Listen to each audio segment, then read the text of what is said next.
700 শ্লোক আছে। তার মধ্যে সবগুলো ভগবানের বাণী নয়। প্রথম অধ্যায় ধৃতরাষ্ট্রবাচ, ধৃতরাষ্ট্রের হলো 1টি শ্লোক,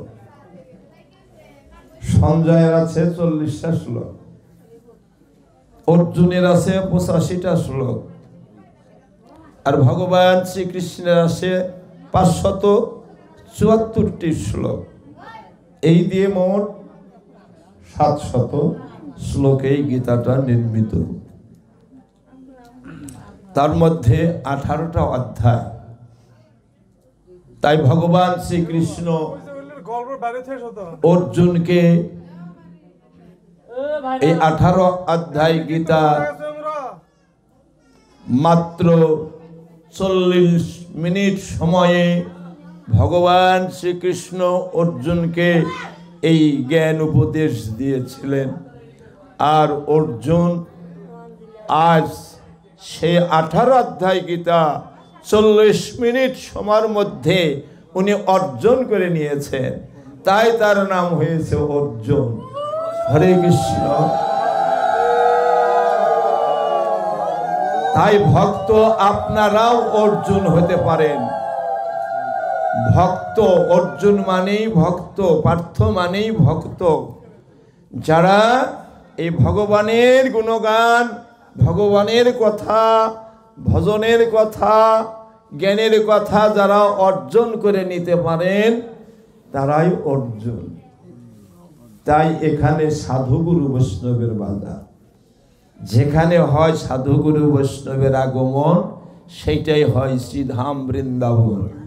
তাই আমাদের অনেক পরম সৌভাগ্য আজ এই দুর্দিনের মধ্যে যে আজ আমাদের এখানে মহাপ্রভুর শুভাগমন, রাধা গোবিন্দের শুভ আগমন এবং ভক্তের বৈষ্ণবের আগমন।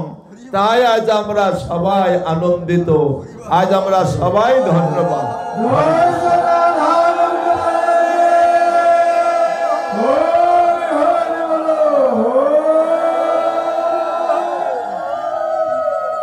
এই যজ্ঞ অনুষ্ঠান আমাদের করার মতো শক্তি নেই।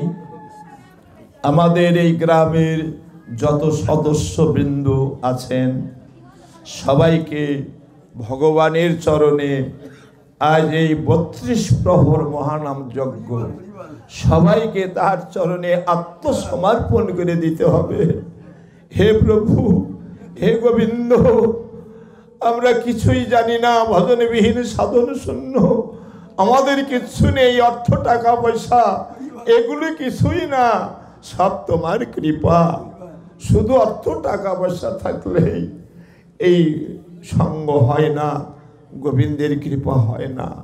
থাকতে হবে ভক্তি, আর ভক্তির সঙ্গে থাকতে হবে প্রেম। এই প্রেম ভক্তি থাকলে আপনার অর্থ টাকা পয়সা লাগবে না। কোথায় থেকে টাকা পয়সা চাল ডাল গোবিন্দ দিবে আপনি বুঝতেই পারবেন না।